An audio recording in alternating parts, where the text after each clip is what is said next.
Hello everyone, आज का topic है समुच्चयों का पूरक, जिसे अंग्रेजी में कॉम्प्लीमेंट ऑफ ए सेट कहते हैं। तो यह कॉम्प्लीमेंट ऑफ ए सेट यह एक्सरसाइज 1.5 का इंट्रो है, यानी इसको आप पूरा देखें ताकि एक्सरसाइज 1.5 बनाने में आसानी हो जाए। इसी पर पूर्णतः वह आधारित है। तो है क्या, समुच्चयों का पूरक है क्या, मान लेते हैं। पहले माना कि कोई यूनिवर्सल सेट, कुछ भी मान ले, यूनिवर्सल सेट चूंकि मानेंगे, तो यह है 1 2 3 4 5। मान लेते हैं कि यूनिवर्सल सेट 1 2 3 4 5 है और कोई सेट दिया हुआ है, कोई सेट ए बराबर है 1 2 3। तो अगर कहा जाए कि ए का कॉम्प्लीमेंट, चूंकि कॉम्प्लीमेंट पहले तो ये जान ले, कॉम्प्लीमेंट के चिन्ह को ऐसे लिखते हैं या सी ऐसे करके, यानी ए का कॉम्प्लीमेंट या ए पर सी कर देंगे, तो ये लिखने का तरीका है। तो ए का कॉम्प्लीमेंट निकालना है, तो जो ए का अवयव है यूनिवर्सल सेट में से उसको छोड़ते हैं, यानी 1 2 3 यूनिवर्सल सेट में है, इसे छोड़ देंगे। बाकी 4 5 बचा, यानी ए का कॉम्प्लीमेंट जो है वह हो जाएगा 4 5। इसको पढ़ेंगे कॉम्प्लीमेंट ऑफ ए, ऐसे ए डैश भी पढ़ा जाता है, लेकिन कॉम्प्लीमेंट ऑफ ए पढ़ेंगे। यानी अब हम इसका परिभाषा दे सकते हैं इस आधार पर, इस एग्जाम्पल के आधार पर परिभाषा होगा इसका कि यूनिवर्सल सेट हमेशा हम लोग ध्यान देंगे, ये जो है इस तरफ मोटा होता है, इसको हम यू शेप में लिखते हैं। यूनिवर्सल सेट एक सार्वत्रिक समुच्चय है, ये जानते हैं हम लोग, सार्वत्रिक समुच्चय है। और ए, एक सेट ए लिए हैं, तो लिखेंगे ए यूनिवर्सल सेट का एक उप समुच्चय है। चूंकि इसका सभी मेंबर इसमें मौजूद है, इसलिए लिखेंगे कि यूनिवर्सल सेट का एक उप समुच्चय है, एक उप समुच्चय है। तो ए का पूरक, ए का पूरक समुच्चय, ए का पूरक समुच्चय यूनिवर्सल सेट के उन अवयवों का, यूनिवर्सल सेट के उन अवयवों का समुच्चय है, उन अवयवों का समुच्चय है जो ए का अवयव नहीं है, जो ए का अवयव नहीं है, जो कि यहाँ हम निकाले बताए, जो एक में नहीं है वही हमारा यूनिवर्सल सेट में, जो ए में ए के अवयव को यूनिवर्सल सेट में से छांट देंगे और बाकी बचे अवयव जो है वह ए का पूरक हो जाएगा। तो लिखेंगे जो ए का अवयव नहीं है, लिखेंगे इसे यहाँ ए डैश या ए पर सी चढ़ाएंगे। चूंकि कॉम्प्लीमेंट का पहला अक्षर सी होता है, इसलिए सी भी, ये भी लिखा जा सकता है और ये भी से सूचित करते हैं, सूचित करते हैं। यानी इसे मैथमेटिकल फॉर्म में, समुच्चय निर्माण फॉर्म में ऐसे लिखेंगे। अतः ए का कॉम्प्लीमेंट ये हो जाएगा x such that x belong in universal set, x universal set में बिलोंग करेगा, और x is not belong in A, यानी ए का कॉम्प्लीमेंट जो होगा वह समुच्चय होगा इस ढंग का कि एक्स ऐसा होगा कि वह यूनिवर्सल सेट में होगा, लेकिन वह जो है एक्स में नहीं, ए में नहीं होगा। एक्स ऐसा होगा कि यूनिवर्सल सेट में तो ऑलरेडी होगा, लेकिन ए में नहीं होगा।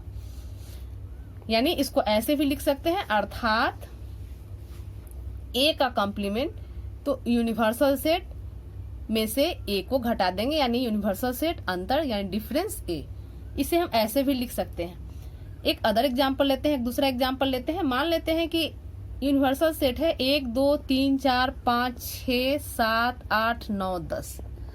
मान लिए अगर ए बराबर है 1 3 5 7 9, यानी 1 3 5 7 9, तो ए का कॉम्प्लीमेंट निकालना है। तो फिर वही 1 3 5 7 9, 1 3 5 7 9, इसको छोड़कर बाकी बचे अवयव यानी 2 4 6 8 10, यही ए का कॉम्प्लीमेंट होगा। तो ए का कॉम्प्लीमेंट यानी समुच्चय का पूरक हम देखें कैसे है। अब आगे देखते हैं, आगे है हमारा डिमॉर्गन्स लॉ। डिमॉर्गन्स लॉ है क्या, क्या कहता है डिमॉर्गन्स लॉ?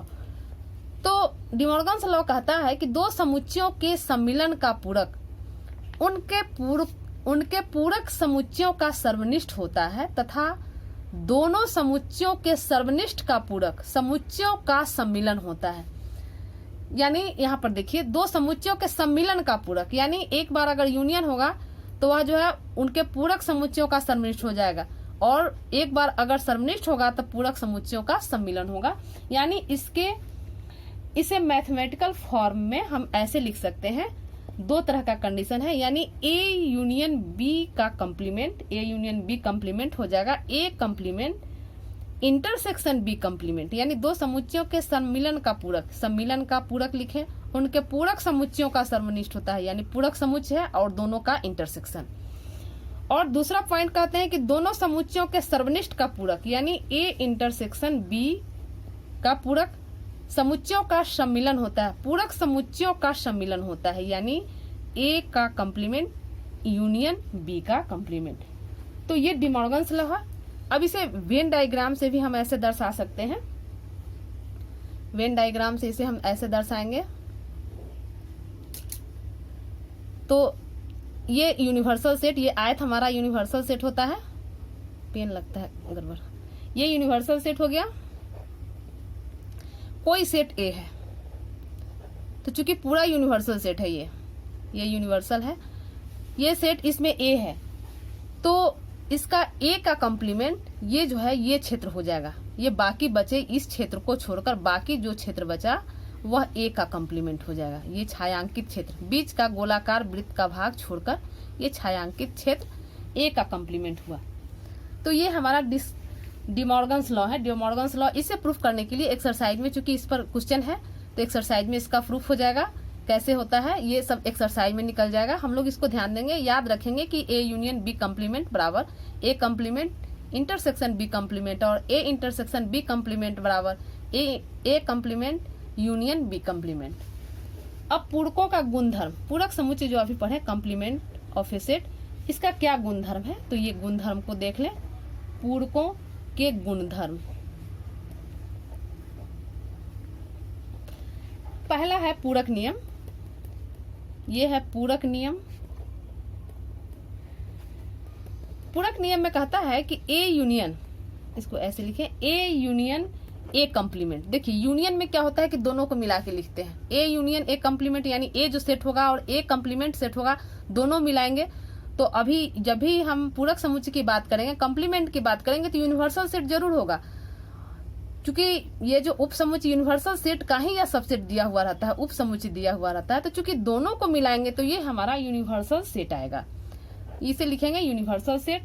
और दूसरा पॉइंट कि अगर इसका इंटरसेक्शन लेते हैं तो चूंकि दोनों में कोई अवयव मिलता नहीं है, ए के कंप्लीमेंट जो अवयव होता है वह ए में नहीं होता है, यानी ये इसमें और इसमें कोई अवयव ऐसा नहीं होगा जो दोनों में मौजूद हो, तो ये हो जाएगा ए इंटरसेक्शन ए कंप्लीमेंट 5 हो जाएगा। दूसरा डिमॉर्गन का नियम, ये होता है डिमॉर्गन का नियम। तो डिमॉर्गन का नियम अभी ऊपर हम लोग देख चुके हैं कि ए यूनियन बी का कंप्लीमेंट बराबर ए कंप्लीमेंट इंटरसेक्शन बी कंप्लीमेंट, और दूसरा ए इंटरसेक्शन बी कंप्लीमेंट बराबर ए कंप्लीमेंट यूनियन बी कंप्लीमेंट। तो दूसरा हो गया डिमॉर्गन्स लॉ। तीसरा है द्विपूरक नियम, तीसरा होता है द्विपूरक नियम। द्विपूरक नियम इसका मतलब द्विपूरक यानी दो बार कंप्लीमेंट करेंगे, क्लियर, ये जो है शब्द से ही स्पष्ट है।